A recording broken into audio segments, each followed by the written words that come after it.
لئن شكرتم لأزيدنكم ولئن كفرتم إن عذابي لشديد।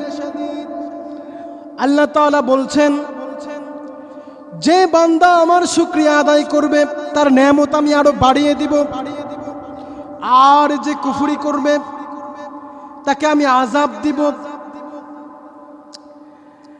আমরা আল্লাহ তাআলার বেশি বেশি শুকরিয়া আদায় করব, যাতে আল্লাহ তাআলা আমাদেরকে বিনা হিসেবেই জান্নাত দিয়ে দেন। আমরা কোনো হিসেব চাই না, হিসেব নিকেশ চাই না, আমরা কোনো ক্যালকুলেশন চাই না, আমরা বিনা হিসেবে আল্লাহ তাআলার জান্নাতে যেতে চাই। আল্লাহ তাআলা যদি হিসাব নেন তাহলে কিন্তু আমরা জান্নাতে যেতে পারবো না, কখনো না।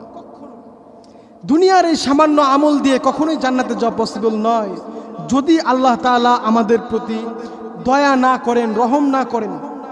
আমাদের সমাজে এমন অনেক মানুষ আছে, দেখবেন আপনি, যারা একটু ইবাদত করলেই অন্যকে ইনসাল্ট করে কথা বলে যে এই লোক তো জাহান্নামে যাবে, অথচ কে জান্নাতে যাবে আর কে জাহান্নামে যাবে সেটা আল্লাহ তাআলাই ঠিক করবেন।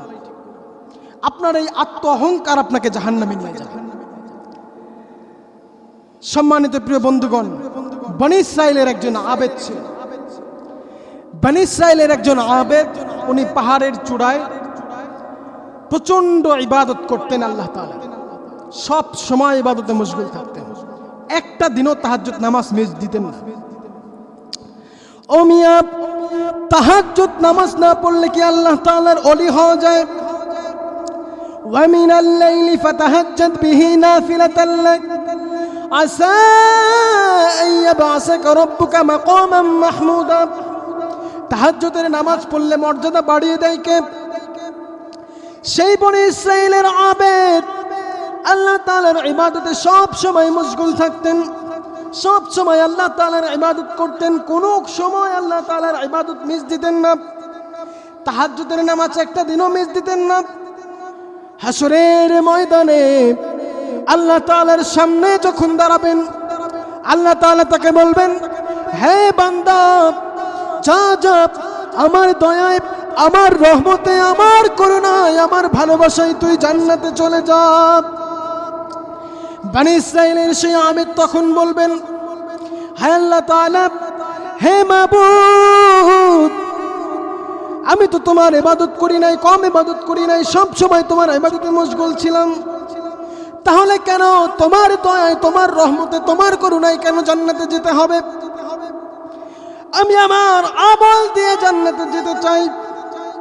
আল্লাহ তাআলা তখন বললেন, বড্ড বেশি ভুল করে ফেললি বান্দা, ঠিক আছে, তুই যেহেতু হিসাব চাইছিস, তুই যেহেতু ক্যালকুলেশন চাইছিস, এবার তাহলে তোর আমলনামা মিজানের দাঁড়িপাল্লায় মাপা হোক। এইবার মিজানের দাঁড়িপাল্লায় সেই বনী ইসরাইলের আবেদের আমলনামা রাখা হলো। এক পাশে, লক্ষ্য করবেন, এক পাশে বনী ইসরাইলের আবেদের আমলনামা রাখা হলো, অপর পাশে আল্লাহ তাআলা তাকে যে একটা চোখ দান করেছিলেন সেই চোখ রাখা হলো। তিনি লক্ষ্য করলেন মিজানের দাঁড়িপাল্লায় তার সারা জীবনের আমলের থেকে আল্লাহ তাআলার একটি চোখের মূল্য বেশি হয়ে গেল। মিজানের দাঁড়িপাল্লায় চোখের পাল্লাটা ভারী হয়ে গেল। এইবার আল্লাহ তাআলা তাকে ডাক দিয়ে বলছে, তুই বড় ভুল করলি রে বান্দা, বড় ভুল করে ফেললি, যা যা যা, এইবার তুই জাহান্নামে চলে যা। বনী ইসরাইলের সেই আবেদের সারা জীবনের আমলনামা দিয়ে আল্লাহ তাআলার একটি চোখের ঋণ শোধ করতে পারে নাই।